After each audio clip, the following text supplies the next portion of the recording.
Appreciate it.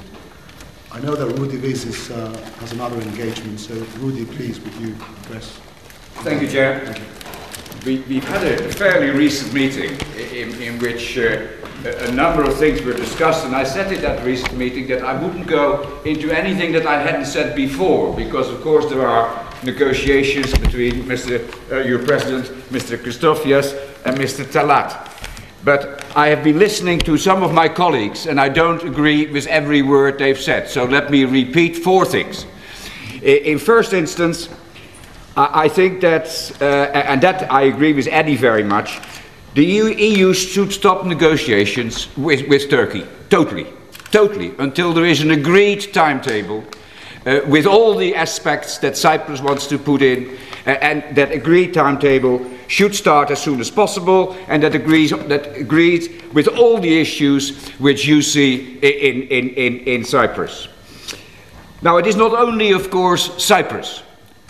I disagree with some of my colleagues. I don't want Turkey in the EU, unless they also resolve the Kurdish issue, unless they also resolve human rights.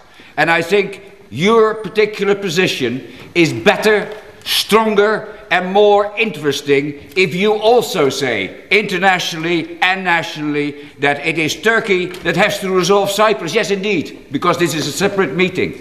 But that they also should have human rights for all people in Turkey. Because if there are no human rights for some people in Turkey, I can quite see that the human rights, and I come back to that later, in a bicommunal Cyprus isn't going to work either. The second point, your President, and I agree here with Roger, your President should be talking to the President of Turkey.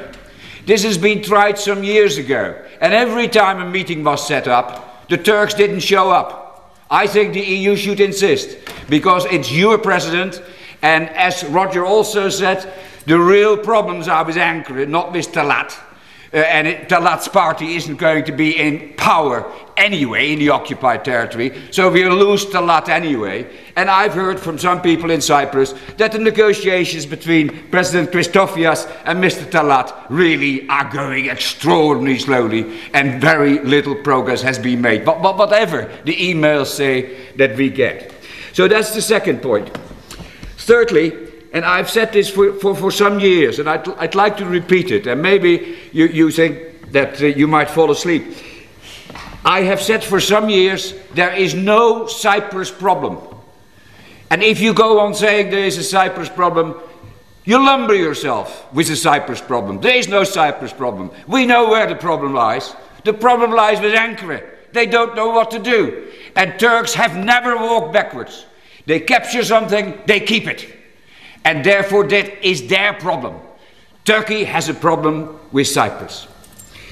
And lastly, and I leave it at that, I hear people say, well, you know, let's come to a bicommunal blah blah blah state. I don't like that. I haven't liked it from the moment it was suggested in the middle 70s.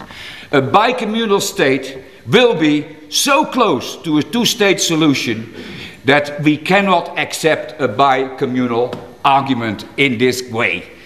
It is not a two-state solution in the way in which bicommunal comes with a variety of other words.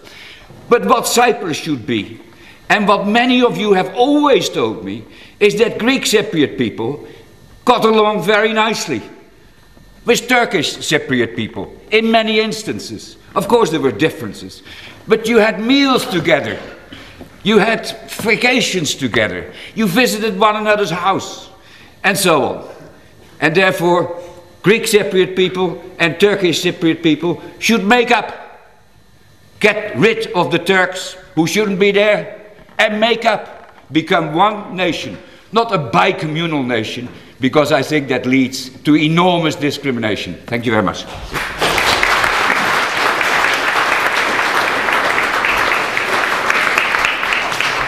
Thank you very much, Rudi, for your passionate words.